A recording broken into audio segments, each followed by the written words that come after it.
नमस्कार, अभी आप देख रहे हैं घोपा घोप मीडिया। हम पहुंचे हैं अभी एक गांव में जहां पे देवर भौजाई में ठेहुन छिलवा घटना घट गया है। तो इन्हीं के मुखार बिंदु से हम सुनना चाहते हैं ये घटना कब घटा और कैसे कैसे घटा। अरे तोहरा मरद संगे पटे ना पटरी जान कोई नी बाहर ते बड़ी सत भतरी। चुप रहो ना तो धक के मलको तुर दे। तोहरा मरद संगे पटे ना पटरी जान कोई नी बाहर ते बड़ी सत भतरी। लोग गरीबानी की करो रोग नहीं सहे।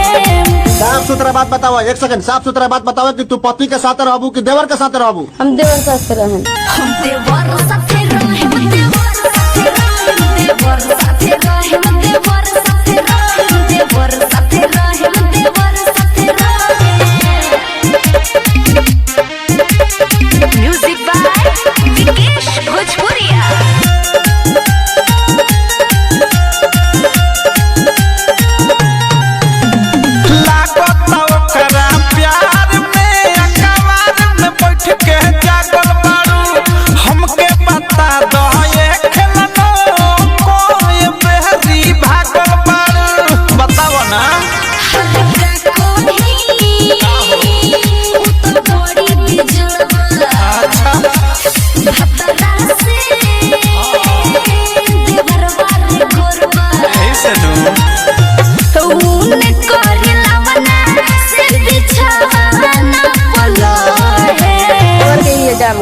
देवर के जामल लिया। हाँ। तार बेटी, हाँ। तू पति के साथ रहबू कि देवर के साथ रहबू? हम देवर साथ रहें। हम देवर साथे रहे, देवर साथे रहे, देवर साथे रहे, देवर साथे रहे, देवर साथे रहे, देवर साथे रहे।